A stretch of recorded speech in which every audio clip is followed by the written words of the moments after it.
Welcome to Out on the Limb with the Limb Junkies. Recovery, resilience, and the outdoors. We believe in the natural world as a therapy like no other, and we're here to prove it. Whether you're tethered in a hunting saddle, pitching lures into deep cover, or set up on a roosted gobbler, you're in the right place. This is a space for anyone who's found healing in the woods, foraging, fishing, hunting, and all of those wild things in between.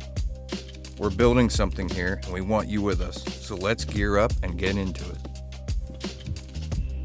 What's up, everybody? What's up? So this episode, we're going to recap our 2025 deer season.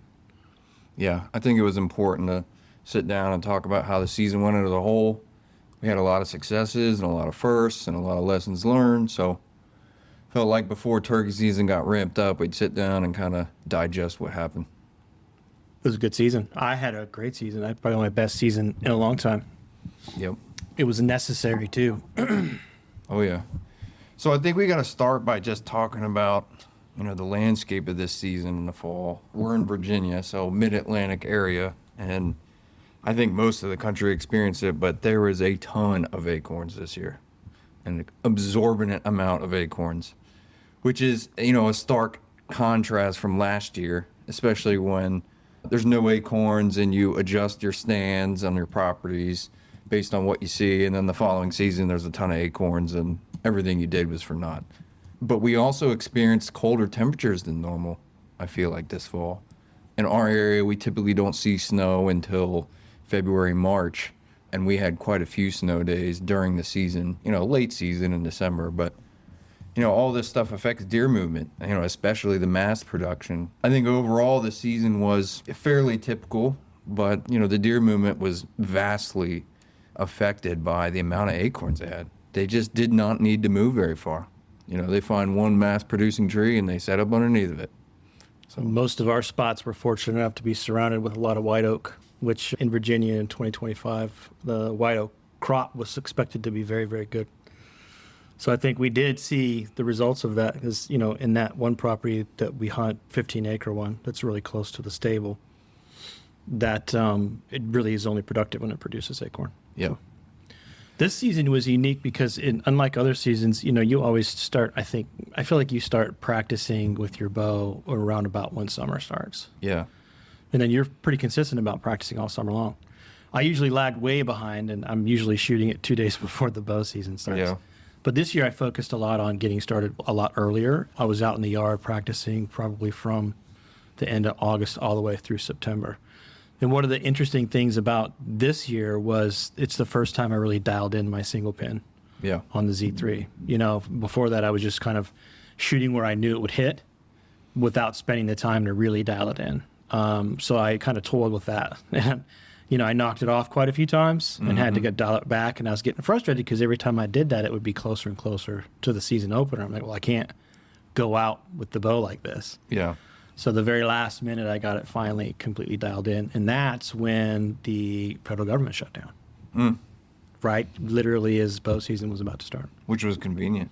It was very convenient. It was unfortunate because it was driving me insane. But, it was also very convenient to be able to have a place to go blow off some steam about it. Oh, yeah. So, but you had hunted already quite a few times. You and I did the opener together. Yeah. Right? So that's something we used to do pretty regularly. For years, it was a tradition. We would hunt together the opener of bow season, which, it's crazy. I have a lot of buddies that don't hunt the beginning of October. Oh, it's too hot. There's too many ticks or whatever the case may be. A lot of these guys, they're buck hunters.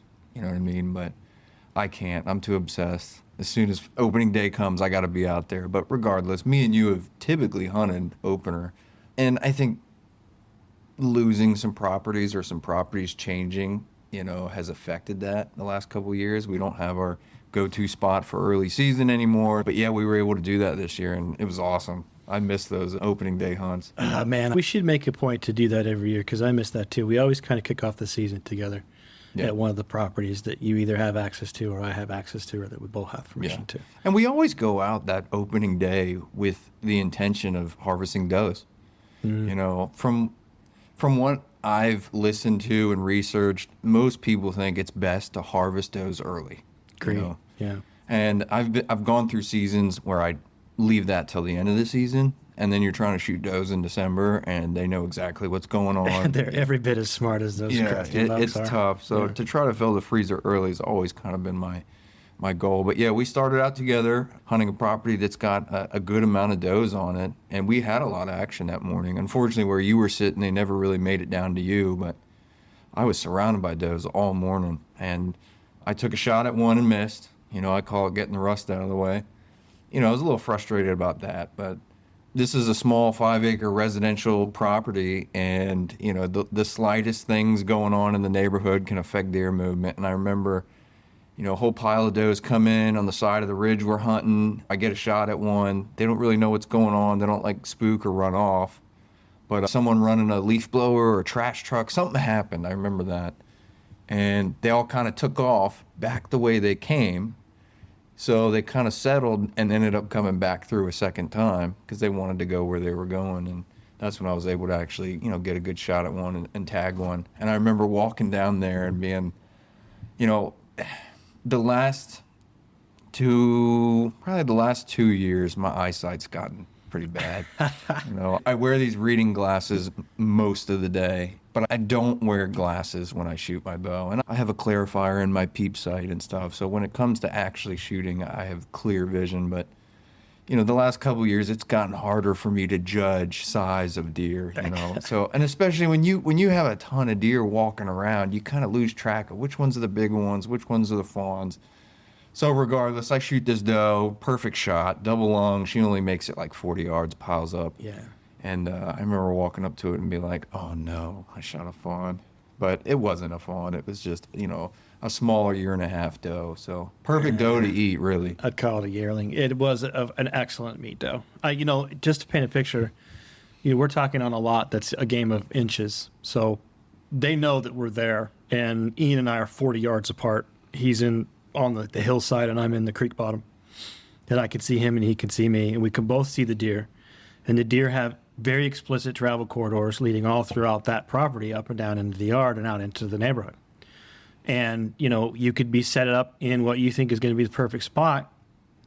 And even if they haven't got it figured out, if they're the least bit spooky, they'll take just a slightly alternate route that either places them on the other side of a thicket or puts them just out of range where it's safe and efficient to be able to harvest them right there on that 5 acres.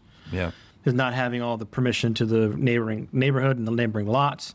We never want to risk, injuring an animal and having it run into another lot where we don't have permission, and then we have to make adjustments because that puts our permission at risk. So it's a very precise game. And this morning in particular, I thought that you played it pretty well. Yeah. I feel like you missed at least the first half of the season. You missed, I don't know, a few times. Yeah. Obviously, it's something that I don't wish to do, which is miss deer. But, it's part of the game. So, you do your best to prepare for the moment. And there's always situational things that happen during a hunt that can, like you said, game of inches. You shoot at a deer and there's a little limb in the way that you don't see. We have a lot of beech trees in our area.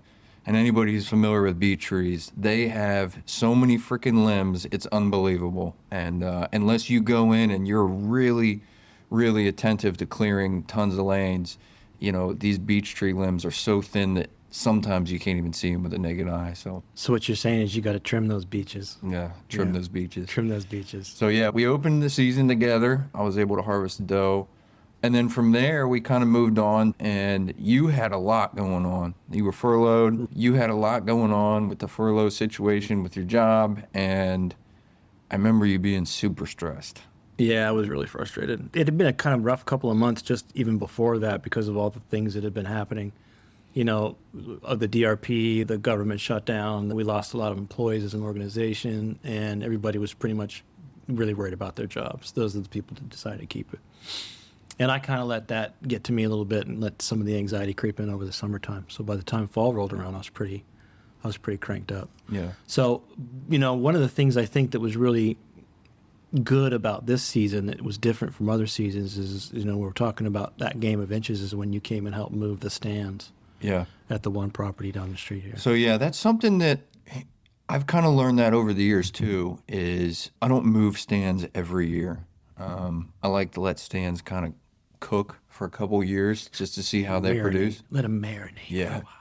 But one of the properties we've been hunting for years has just been, notoriously unproductive. It's not a property we've even spent a lot of time hunting, but it was one that I focused on a lot during the off season because I was determined to try to figure out what the deal is. They got to be traveling in a way that we're not seeing them or we're just not set up in the right spot. And we had some snow late season last year. It was probably February or so. And I went in there and scouted in the snow. That's not something that we're really used to. We don't get snow that much, especially like meaningful snow that's going to stick around enough to actually go in and scout. So fortunate enough to do that last year. And when I went in there and saw what I saw, I had a good idea what we needed to do before this season. And it paid off for you because, you went in there on your birthday and you were able to capitalize. I did, and I thought you were full of it. I thought to myself, man, I don't think those are the spots. But then, I did appreciate you hanging on that stuff as I'm getting up there in age and I shouldn't be climbing trees like that. But, one of the things for me about blending the outdoors and that state of anxiety is that, humans aren't really meant to operate at the pace that we operate now, being pushed by technology. And so we spend a lot of time in our heads and our minds with cognition instead of putting that energy into our bodies. But as soon as you enter a woods, even if it's just a 15-acre woodlot, you're connected back to the human primal spirit that was part of nature to begin with. And when you do that, all of those things sort of peel away, and you're left with only the ability to tune into nature and kind of let that artificial noise go. And with a few breathing exercises and some techniques called anchoring, which we'll talk about in future episodes, it turns into a like you said when I giggled a second ago about a ritual. That is my ritual. I do a couple specific breathing exercises. I get in the stand. I hadn't hunted yet, and I was putting it off. And then it was warm that day, and I just decided, man, you know what? It's my birthday. I'm going to go sit in the stand. And it was an evening hunt. And I spooked a couple of doe on the way in. And, I think I'm quintessentially a doe hunter, really. I mean, I spent a lot more time working hard for my doe than I do my bucks. But so I rolled in there and bumped a couple of them. I kind of was hoping that it would come back because it was right there in front. But then I got in the stand and sat down, and within an hour, they peeled back around again. And I'll be danged if they didn't come right down that exact same corridor that you said you had seen them traveling. And it turned out that this one doe in particular, the first one that came through, was mature. She was the matron. She wasn't that old, though. I'd put her at about 3.5 years old. And then the second one came through, is just a little bit smaller. And that one was the perfect freezer queen. It's the first time that I drew back the Z3 with the intent to harvest a deer. And she's perfect, less than 20 yards away, broadside, right below this tree stand, completely unaware that I was there. Clean draw, clean shot, single lung, bottom of the other lung down through the heart. She piled up 30 yards away. Perfect. And then I was like, oh, man, I got to call you in and come drag this thing out. Mm-hmm. And then I thought to myself, like we kind of talked about, killing anything should be hard work. Yep. So I strapped her to my back and dragged her to the truck. And I remember calling you because I didn't have the shed cleaned out. I didn't have anywhere to hang Yeah, it. you were supposed to bring it over. So I was like, yeah, we're going to do it. I was like, nah. I stopped at the corner store, grabbed some ice, hung her, packed her on some ice, and then took it to a processor. So that was number one. Yeah. I just remember being so proud of you that day, dude. I know. It was your birthday, super stressed. Life was getting the best of you, and you go out there with your bow and end up shooting a doe, and everything went perfect. I was super proud. No, I was textbook. I was so pumped for you to come over. I'm like, man, it's going to be like deer camp. We're going to hang it in the shed. I know. I told the wife, like, Bob's coming over. And then, an hour later, you're like, hey, man, I'm not going to be over. I know you're bummed, too, when I bail out. I was bummed. But I was tired. And I'm like, it wasn't that big of a drag, but it kicked my ass. So, yeah. So I, obviously took it to the corner store, hung it up and stuffed it on ice. And then, I think that you and I proceeded to go back and forth on a few hunts. We didn't hunt together until muzzleloader rolled around, I think, right? I love bow hunting. And another thing, too, that I think is important for people out there listening to understand is the area that we live in, a majority of our hunting is bow hunting residential properties. Yep. I would say 90% of our hunting is done with a bow in a residential area. And that's just what we have to work with. And that's also what we've come to be comfortable with. Like Bob mentioned, it's a game of inches, and you have to be really cognizant of what's going on. but it's the kind of hunting that we do. And, so throughout the rest of October, I spent a lot of my time focusing on some of the smaller residential properties that I've gained over the years. And it's such a funny thing because these properties, some of them are 3 acres, but those are the type of properties I see the biggest bucks on camera. So entering this season, I had a very good prospect as far as what my cameras were telling me. I entered the season with 3 really nice bucks that I wanted to try to shoot. And all of them were in small residential properties. So I spent a lot of time in October trying to be cognizant of wind direction and not to leave a lot of ground scent, just really easily try to slip in and out of these properties because I was focused on trying to catch one of these mature bucks slipping through. So I harvested that first doe, and then the rest of October, I was just bound and determined to catch one of them deer walking through there. I did not, unfortunately. In fact, I never even saw one of them. One of the biggest deer I've had on camera was around last year regularly. Small residential lot, 3 acres, and then another residential lot, maybe 300 yards away, there was a little bit more acreage. He was regular at both of those properties last year, and I hunted as hard as I could. Never caught up with him. But I knew he made it through the season. I had my cameras out until February. I knew he survived. Our open season typically ends the first weekend in January here. So we can continue to hunt does into March if we want to. So I knew he was alive, and then going into this season, I was like, man, I can't wait to see what he's like this year. And the day before our bow season opened, I got a picture of him. The day before. Never got another picture of him the entire season. I mean, he was huge. I would say, 150-inch 8-pointer. And at some point in November, I did get a video from a buddy of mine. His buddy has a property that's close to one of these properties that I was hunting him at, and he was an absolute giant. I don't know when that video was taken, so I can't really date it, but man, was he huge. Giant deer, but never saw him. So who knows? I don't know if he got shot. I don't know if he's just smart and old and made it through, but never saw him. The second deer that I was really focused on was a really nice deer with twin kickers out of both his G2s. He was the most regular. I got a few pictures of him, especially around the rut, like pre-rut, end of October, early November. He was definitely one that I wanted to try to shoot. And then mid-November, one of his G2s breaks off. And it was heartbreaking, man. I was like, man. Did you scratch him off your list when that happened? It's like a girl that you swiped right on, and you actually met her, and you're like, maybe not. Dang it. It was just a situation where I think I'm fairly confident that a lot of these deer that I see on these residential properties aren't getting hunted.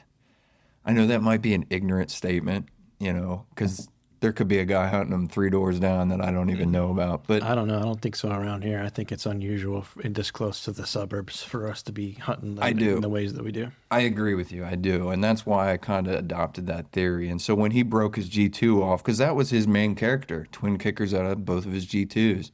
It's pretty rare to see, And so I gave him the pass at that point. It's like, okay, well. And then the third deer I saw, I'm convinced he was just a cruiser. I think that was like the first week in November, 1 o'clock in the afternoon. One picture of him moving through one of my properties, but he was heavy. He was huge. Really big mainframe 8, real heavy mass throughout the whole antlers. And he had one kicker off his back G2 that went backwards. It almost looked like a shark fin shooting back. But either way, knowing that I have these caliber of bucks walking around, I'm like, okay, maybe I'll wait it out. Maybe I'll wait and see if I can shoot one of these deer. All I saw is you go back and forth from one property to another every morning and every afternoon. And every time you did that, the deer you were hunting would be at the other property. Yep. And then you'd switch properties the next day, and the deer would be moving the property you weren't hunting that day. I remember, too, you were mentoring your cousin, weren't you? Yep, that was great. So my cousin actually works with me, and he's 19 now. Or maybe he's 20. I think he's 20 now. And he's always kind of expressed a little bit of interest, and I gave him one of my older bows a few years back, and he shot a little bit. And then I told him, I said, hey man, when you're ready, if you want to give this a shot, I think this is the time. So yeah, that was a lot of fun. I'm glad you brought that up. Because the first time he went in the stand, I went with him. I set him in a stand at a property. I had my saddle gear hanging off the back, and I was able to coach him through what's going on. And that first hunt, we had like 10 deer in front of us, and he was trying to be picky, you know what I mean? And I give him credit for it. He wasn't just trying to shoot the first thing, Didn't want to shoot any mama does. He didn't want to shoot any fawns. He didn't want to shoot a small buck. So we have a strange code of ethics between us here at Limb Junkies. We tend not to target matrons or pregnant doe or fawns. Yeah. And we tend to give most dinks a pass. I mean, we have a lot of deer opportunities here in Virginia. We get to be a little bit more selective. We've got some generous limits. So for us, it's really a game of like being very selective about the deer that you pick out. Yeah, and I'm glad you brought that up too, because we're very fortunate, man. Yeah, we are. We have a lot of properties to hunt. I'm incredibly grateful for those landowners who have become friends, who have given us access and permission to hunt their properties. Incredibly grateful to the guys at the club, because some of the most meaningful times that we have been at these places. Yeah. So thanks to all y'all. Yeah, they're not like stereotypical, picturesque, perfect properties. You know what I mean? But no, we take exactly what we can get. We take what we can get. We're grateful for what we have, and we don't have a ton. And of course, I'm an addict, so there's never enough for me. I'm always thinking more properties. This would be great. But let's be honest. At least in my situation, I've got enough properties to make it unmanageable to try to figure out which one to hunt. Hence the reason that you ran back and forth from property to property. And that's what you hinted at. Yes, because 6 o'clock in the evening, I get a picture of one of the bucks I'm hunting going through a property. I'm like, cool, I'm going to be there tomorrow. I go to that property, he's at the other property. Every time, and it never failed. It was almost like they knew. As soon as you got up, they'd be sitting out back looking at you have coffee. All right, Bill, I'll see you next door. You go ahead and do the property today. Yeah, but, it was fun. And I hunted more this season than any other fall. I am incredibly blessed with a wife that is so supportive of my outdoor hobbies and my love for hunting, and she is 100% supportive of it all. I don't want to take that for granted. I hope that I don't ever abuse it, but man, I hunted a lot, bud. I probably hunted close to 10 times before work, just an hour sit.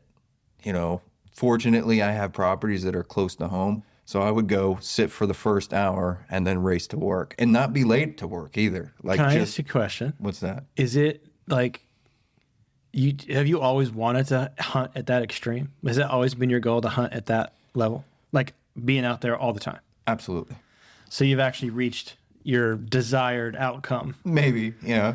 So I think we should take an extra minute to shout out to your bride and say, not only thanks for letting him be out and hanging out with me, but thanks for letting him go blow off steam. Hey, let's also take a minute to recognize the idea that she hunted with me quite a few times. Oh, I forgot all about that. That counts, Bud. I would say at least 3 times she hunted with me. I set her up in a stand. I saddle off the back of the tree.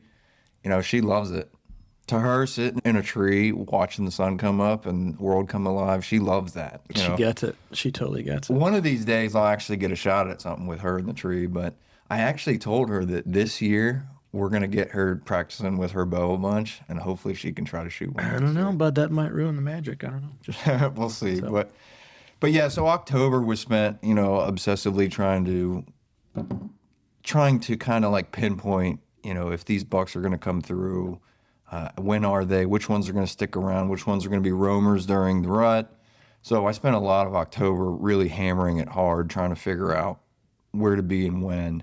You were able to successfully harvest that doe on your birthday. You ended up harvesting another one shortly after, before November, I know. Yeah, second one came, same thing, bow. This one was in from my climber in a creek bottom. This was over at the club. Yep. It was a night hunt again. Most of my hunting was most successful in the evening time, just about all the way through October into the riding muzzleloader. I got much more action in the evening time just before dark than I did in the daytime. So then that second one came, and then Chad came down. Chad came down. And I guess you were one doe tagged one doe at that point and been hunting all October. And then when Chad showed up, we were switching gears to spend time hunting together, and it was muzzleloader season. Yeah, so our muzzleloader season opens first weekend in November. And that's when Chad, our buddy Chad from Vermont, he came down, hunted with us for 3 days, I think. It was a long weekend. Yep. One of the properties I had been hunting, the property that we opened our season at, river property, small 5-acre lot, bow hunting. I didn't spend a lot of time at that property, pre-rut. Pre-rut's my favorite, by the way. I that last week in October is my absolute favorite. I think that's your best chance of getting a nice buck, cruising around, trying to, take inventory of what does are coming into heat. That's when I've seen the most rut activity. Oh, I'll take that first week in November all day. Yeah, well. So this river property that we hunt, the biggest buck that I had seen on camera at that property was super regular. I had done a mock scrape in front of a camera there, and there was a handful of bucks that would come through regularly, almost daily, and hit that scrape. And one of them was a nice deer that I wanted Chad to shoot. He was probably 120 to 130 inch, probably 3-year-old deer, nice buck. And so all leading up to him coming, I was like, that's your buck, Chad. And I send him trail camera pictures. I said, he's still showing up. He's ready for you. So he drove down here on a Thursday, if I remember correctly. And then we hunted that evening somewhere. Like, he got in town just in time to hunt that evening.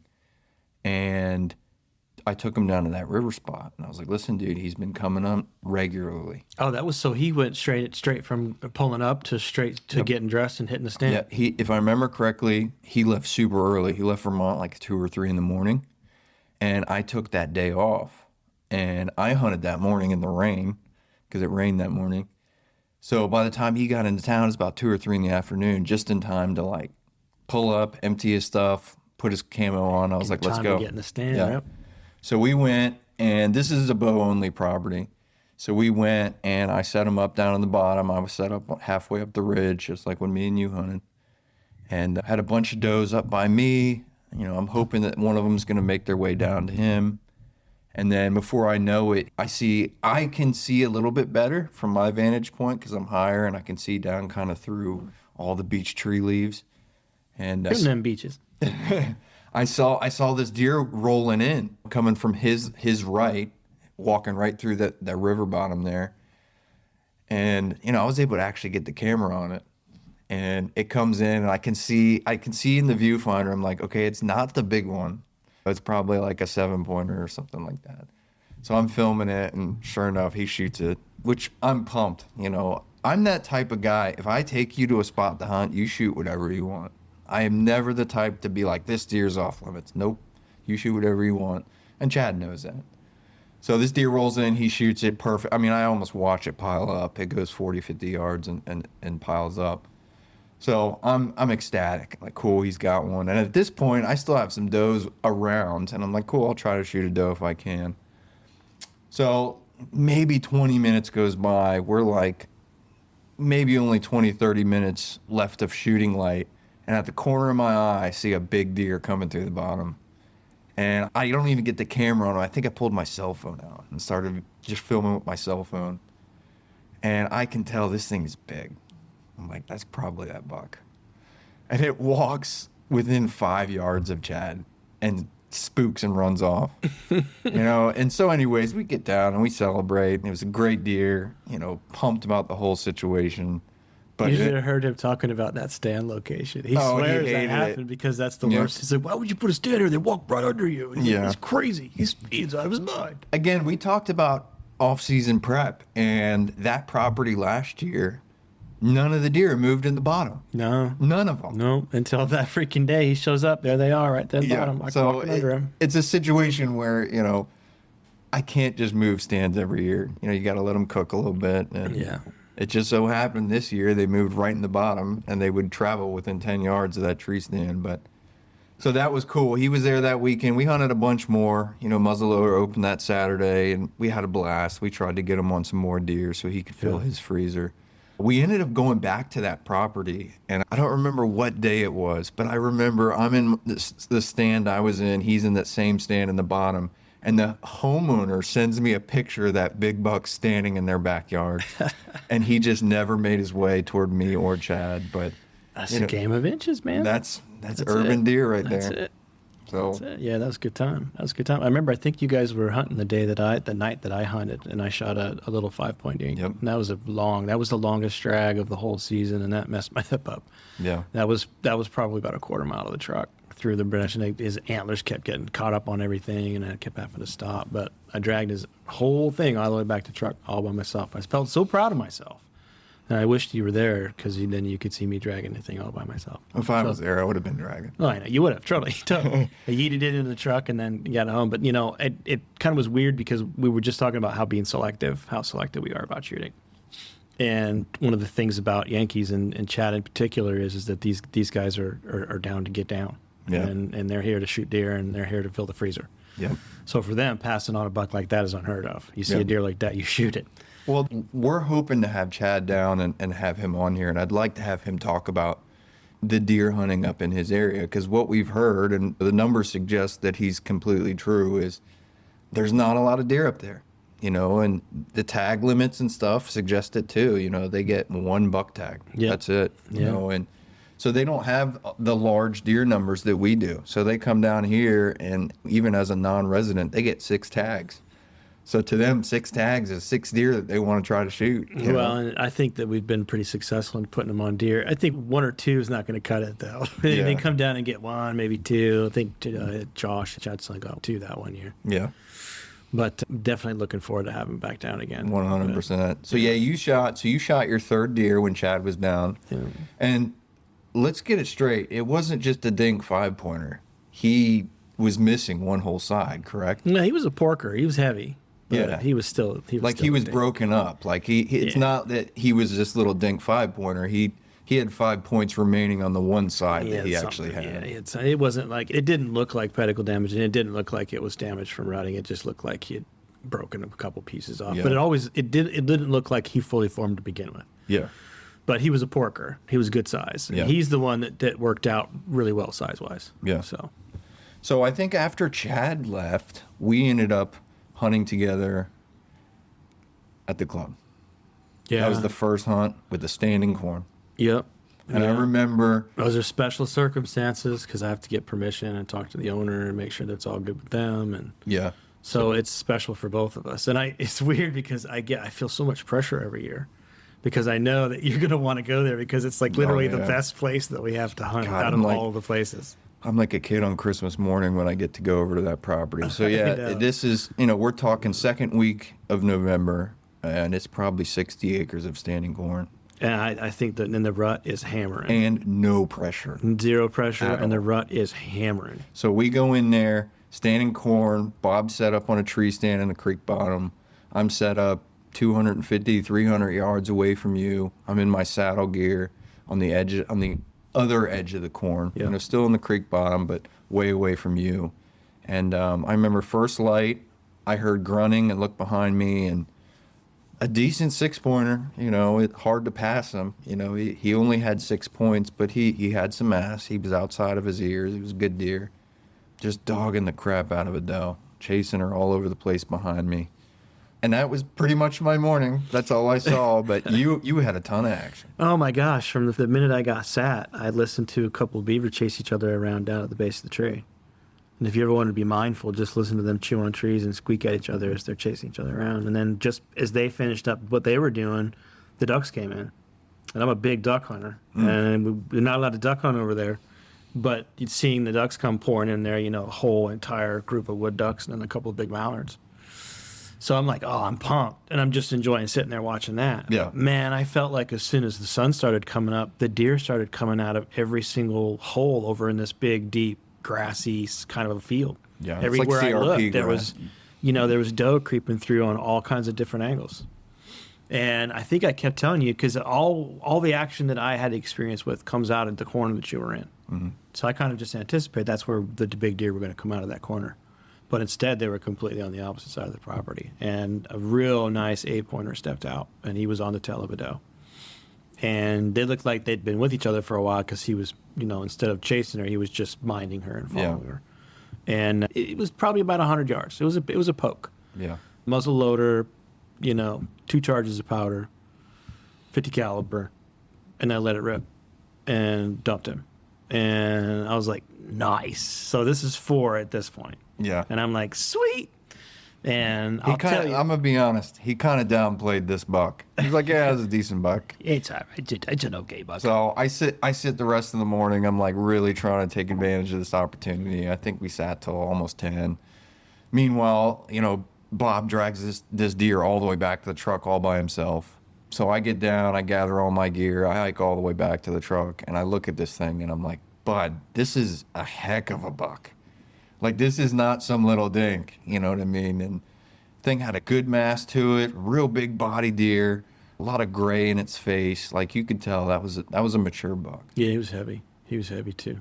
It was a good buck. One of the interesting things that I'll say for a different episode is the interactions I had with those new guys that were doing processing, that decided to offer deer processing. Normally a halal farm for halal goat, and they started offering deer processing. And he was the second deer that I'd taken over there to have them process. But that's a fascinating story that we'll save for another episode. But that was the 4th deer. That was my big buck for the season. Yep. After that, all I was really interested in was, either finishing out with doe. But by that time, they'd already gotten pretty spooky. Yeah. And I started kind of running out of steam because I'd been at it more than other More years, than normal, yeah. So I think after that hunt, I was pretty worn out, man. I've been pushing hard since middle of October, trying to get an opportunity at a good buck. And one of the properties that I used to hunt religiously, especially for doe, the dynamic of that property changed 2 years ago. So we're talking another residential lot. This one is 10 acres, surrounded by a bunch of other 10-acre residents. The neighboring property sold, okay? And so the property that I hunt, 10 acres of primarily hardwoods. Very open floor, too. Like, there's not a lot of underbrush at all. Is there a lot of beaches? No beaches, actually. No beaches, huh? No beaches. It's sad, but no beaches around. This property is actually 90% poplar, which is weird. It never made sense to me why deer were in there. But there was always one giant white oak on that property that would drop. So early season, I mean, how many times me and you hunted there opening day? Absolutely loved that property. It was so mysterious to just walk past the swing set into the backyard and disappear under the canopy and be completely hidden, and see the number of animals that traverse that tiny little intersection back there. But the key is the neighboring 10-acre lot was thick. It had undergrowth. There was a little creek that ran through there and a lot of thick undergrowth. So a couple of good blowdowns for bedding areas. It was a good spot. It was a great spot. So anyways, 2 years ago, they sell it. Guy that moves in decides, I'm going to mow down my entire 10 acres. But he didn't just mow it. He clear cut the entire thing. The entire thing. Made it dirt. Yep. He made it a field of dirt. He left about 10 trees on the 10 acres. The rest of it, he mowed down the dirt. So needless to say, that totally affected deer movement. So 2 years of that, being frustrated, I gave up on that property. I took my stands down last year and was like, because for some reason, the deer started bedding right in the bottom of the 10-acre lot I'm hunting. And there was absolutely nowhere to get in there in the morning without blowing every single deer out of there. It was super frustrating. So that was written off. Going into the season, I wrote that property off. I'm not going to spend any more time here. No cameras, no stand there whatsoever. So here we are, mid-November, been pushing hard, trying to run into a mature buck, and I got frustrated. And I said, you know what? I need to shoot a doe. I need to just get one out of the way, fill the freezer. And typically, during the rut, I don't like to do that. So I said, I'm going to take my saddle gear. I'm going to go back to this 10-acre lot that I had written off because I know there's a lot of doe out there. And I said, I can't go in the morning. So I'm just going to go out there one afternoon with my saddle gear and get up in a tree and see what happens. So if you guys follow our YouTube channel, that's the doe days video, because I had a ton of doe come through there and was able to harvest a perfect doe. I mean, she walked right underneath of me, probably 12-yard shot, ran 30 yards and piled up. Like, you can't ask for a better hunt. So for some reason, that reset helped so much, because I get so wound up in the obsession and just wanting to be out there as much as possible and trying to get an encounter with a nice buck that I needed a reset of sorts. And that worked perfectly. You know what I mean? Get out there to an old familiar spot. I know exactly how the deer go. I know exactly where they're going to move, when they're going to come through there. I just know that property like the back of my hand, and it worked out perfect. I think at this point you were tweaking too because you had been skunked for a long time and you had been hunting your butt off. Yep. So I think for you it was almost like, wow, finally. Yep, it was great. So you already had 4 under your belt. I had 2. And we get close to Thanksgiving. And Chad is telling me like, hey man, what's you guys have a lot of luck around Thanksgiving down there? And I'm like, yeah, of course. I knew what he was hinting at, and we've always told Chad he's always welcome whenever he wants. So he ends up coming back down. Yeah. So he comes back down. He actually got here Thanksgiving Day. He walked in, I gave him a plate of food, and he was here for another weekend of hunting. And it's funny because I told him, I said, listen, if nothing else, I can take you to this 10-acre spot where I know there's deer. We got to go there in the afternoon. And I said, honestly, I'm going to set you in a child's play set. I'm going to literally set you in a swing set for a kid that sits right on the edge of this wooded property. Man, my man Chad did not even bat an eyelash because that is so incredibly common where he comes from that it might as well have been the fanciest tree stand in the county. Yep. So we go out there, and I brought my saddle gear. I set up in the back where I was. And like I said, it's like clockwork in this place. Listen, don't get it twisted. Just because we know how these deer move in these residential spots does not mean it's a gimme anytime. Never. It's never a guarantee. The thing is, on these small lots, you only have so much to work with. So you know what works and you know what doesn't.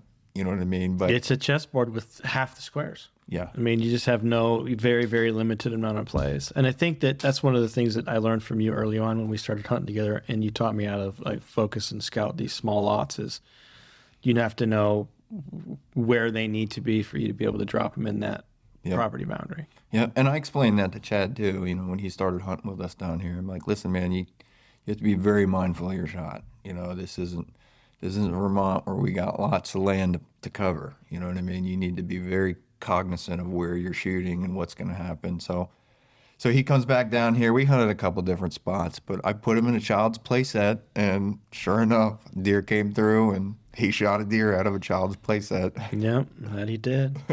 I think he spent a little time with me too after that because I think you had to work, and then we hunted a little bit. We tried to set up on some geese. We were working the corn that had been cut. But that didn't really pan out. We ended up just kind of, scouting around a little bit. But still had a good time. It was still nice to have him down. Oh, yeah, always. Of course. So let's move into, December at that point. Thanksgiving's over. Usually, the way I kind of play deer season is from the last week of October until November. I'm really trying to get a chance at a buck. But Thanksgiving is kind of that flip switch to me. When Thanksgiving comes, that's when I go back to, okay, I'm harvesting for meat. So we go into December and we get a chance to go back to the club. Yeah. And then that was that was super cold. That was super duper cold. Well, more so than that, the corn was now cut. Yep. The corn had been cut. It was really cold outside and there was snow on the ground. It was snowing when we got in there. Yep. They were calling for snow starting early morning. I think sunrise was like 31 degrees. The kicker was by noon, it was supposed to be in the teens. We had a cold front coming through. Oh, that's right, because it had dropped. I remember that because I was like, wow, I got cold real fast. Yeah. So cold at sunrise, snowing, huge cold front coming in that was going to drop it, another 10, 15 degrees by noon. Like a picture perfect morning for hunting, especially for hunting deer. Cold front, inclement weather, cut corn, the whole 9 yards. So again, it's Christmas morning all over again for me. But I think it's important that we address that you were full tilt. Oh, I was off the rails, man. I was off the rails. The short version, for the sake of the discussion, is a couple of fully loaded dump trucks just came driving into the yard in the middle of the night. Well, it wasn't the middle. It was like 7 o'clock around dinner time. And they'd meant to be one road over, but they just plowed right through my yard and just banged up everything. And this was like, I don't know, a week or two before that we went out there. So like, having been in therapy for so long to deal with anxiety, I wasn't really panicked or anything. I was in like battle mode. Yeah. And I couldn't get out of battle mode. I mean, I just wanted to to sue these guys. And, I was emailing the county and just went bananas, just as like you would expect. And I was having a real heck of a time de-escalating. And one of the things you mentioned about the cold was that, for me, sensory kind of input is really important for that whole anchoring technique, right? And it was so cold that day that it was just the right kind of cold, that it was painful enough that it felt really good. It was just a real honest to goodness feeling that you could definitely get your hands around, that was obvious why it was there, and it actually felt great. Up until the point where my nuts started to freeze off. Yeah. And then I wanted to get down. But I didn't have any action on my side whatsoever. It was night and day from back there in November in the peak of the rut. With the snow cover and the cold, it was like a barren wasteland. Yeah. Not a single thing moved, other than those same beaver, incidentally. Well, I think, too, looking back at it, I don't think you really intended to shoot anything that morning. But I think that you intended to get what you got out of it. That's exactly. And you know what? That's 100% true. That's 100%. The other half of it is it actually brings me a stupid amount of joy to see how stupid giddy you get when you get to come to there with me. So yeah, it was my purpose there was not to hunt or to harvest. My purpose there was to really just be mindful. That's it. Yeah. Freeze your nuts off and That's it. Feel grounded again. That's it. So we set up the same spots we were at when the corn was standing. And man, it's a beautiful morning. So this is the second video we put out this fall. This was the unicorn. And I'm 23 feet up a tree in a saddle. By the time the sun came up, my ropes were all frozen solid, but I had all the cameras going. And right at sunrise, I had a group of does come across the field toward me. They pop out in the cornfield 200 yards away. They're slowly but surely making their way across the cornfield toward me. And at this point, I can kind of tell, there's 3 young deer and there's 2 mature deer. And they make their way closer to me. They don't really get into a shooting lane, where I'm set up I'm probably like 10 yards into the woods from this cornfield, but I got a great view of the cornfield. You were really high up there, though. Oh, yeah. You're like past 25 feet.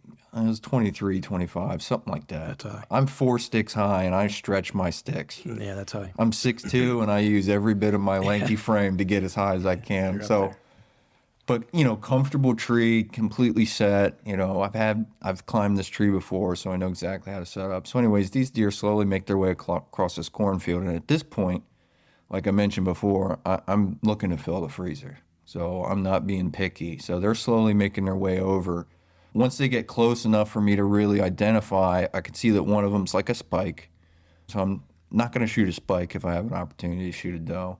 So I'm kind of watching these deer, and they're real finicky because I got like 20 turkeys roosted behind me, mouthing off all morning. We know where the turkeys roost in this property, and it's nothing to hear a whole gaggle of turkeys in the morning. So they're being kind of sketchy. They're not exactly comfortable. I mean, the weather wasn't comfortable, let's be honest. No. So the birds are behind me. They finally hit the ground. They're yelping and cutting back and forth, which is awesome, And then I have this group of deer in front of me in this cornfield that I really can't shoot yet, Like I said, I'm set up in the woods a little bit. I have an evergreen tree blocking like most of my shot to the left. So they're kind of meandering around. They're really paying a lot of attention to these turkeys behind me going crazy. And I catch another bigger deer entering the cornfield where they did 200 yards away from me. So, I got my camera rolling. I zoom in on this deer that's just entering the cornfield. And from at that moment, I see no antlers, and this is a decent sized doe. I never once again did any sort of assessment of this deer. But this deer makes it all the way across the cornfield, joins the other group of deer, and they all end up right in front of me within 50 yards. Of course, the turkeys behind me are now making their way closer to the cornfield where the deer are in, and a bunch of these deer spook out of there. You know, the turkeys are going crazy, and I think that deer kind of lean on turkeys for their eyesight, and I think that they felt like something wasn't right. Not to mention the wind was swirling that morning, so maybe they caught my scent or something. So the original group of deer spook, and they run off. But this one that I had spotted across the cornfield that came in by itself stuck around. I'm able to get the camera on it, get a good shot. You know, this deer takes off toward the creek bottom and inevitably expires. Bob hears me shoot. We decide we've had enough because it's getting cold. All my gear is frozen solid. I get all my gear together, climb down the tree, get all my stuff packed up. He comes over. He sees the blood immediately. So we go and we start tracking this blood, comes out of the cornfield, down to the creek bottom, crosses the creek, and piles up in this real thick area. So I walk up to it, and I'm like, man, look at the size of this thing, like big body deer. And I look down, and he at this time, he's getting up to it too. And he's like, man, that's a big doe. And I look down, and I'm like, it's not a doe. So this buck had one of his beams broke off flush right with his head. Yeah. And the other side was like a 3-inch real dark brown tine. That shot straight to the back, kind of. Yeah, it didn't, when I first got the camera on it, it blended in with its ear. And that's why I determined this is a doe. And it's fully legal for me to shoot this deer. There wasn't any issue there, but, we try not to shoot bucks like that. So there was a part of me that was upset, but honestly, I was pumped. I mean, a morning like that, especially for years, I've said, I've never shot a deer in the snow. So it was a great morning, it ended up being awesome. And we get it out of there, and we get out of the woods before it gets real, real cold. So It was a great morning. Yeah, that was a good video too. If you all check the video and you look at the footage from him hanging in the tree, you'll see that his tether and his lineman rope and his carabiner are all covered in snow and ice while he's hanging there. I got a lot of good footage that morning. Yeah. So we crept up, and I looked at the base of the antlers and around, and it looked like this was a scenario where he'd been injured in his antlers and his pedicles earlier in the rut. And because of that, either that or early when he was growing back for the season, he took an injury, and that one that never grew fully was impacted. But given his size, chances are pretty good the next year he would have been something special. He would have been something special for sure. If his rack stayed normal, he didn't get injured again, he'd have been in good shape. Yeah. So it was a great season, man. I hunted more than I ever did. I mean, if referencing our YouTube, I put out, a little 2025 deer season recap video, and you'll see how many times I came to full draw. I mean, and that's not, what you see is not even the total amount.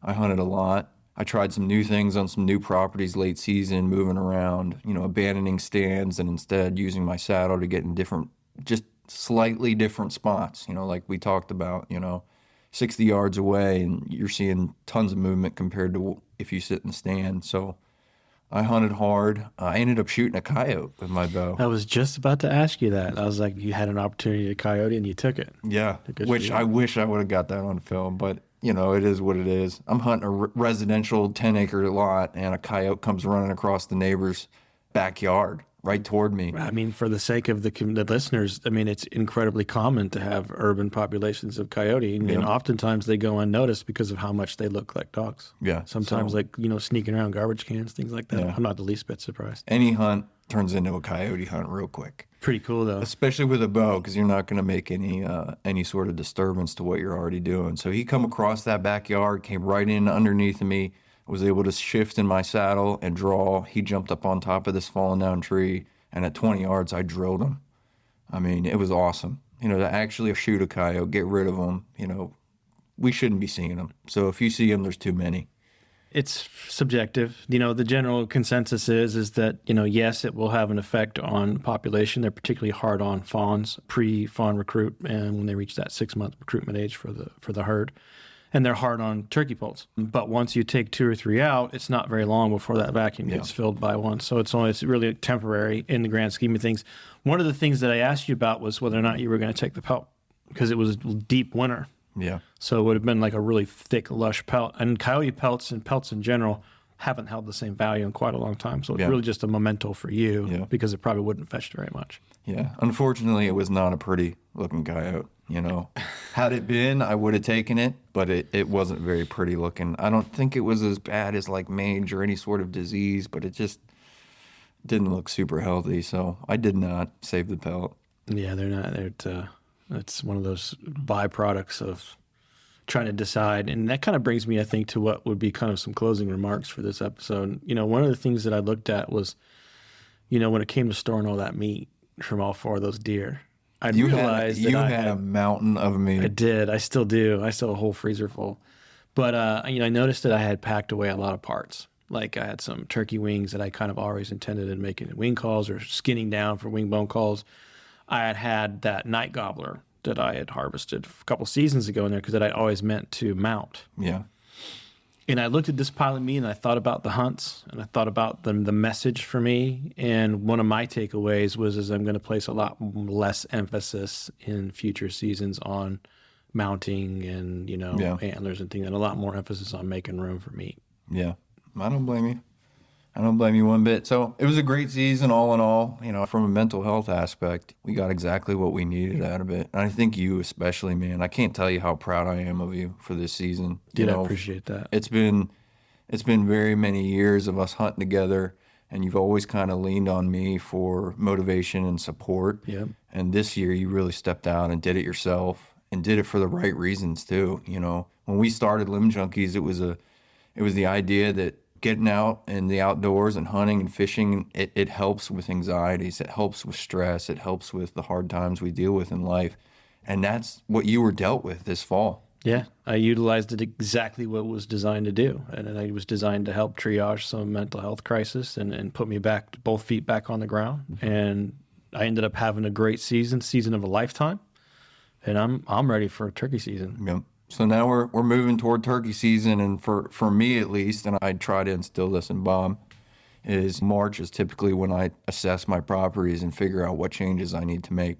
Like I hinted at before, I like to let stand locations kind of marinate. So I moved every single tree stand that I have on every single property that I hunt last year.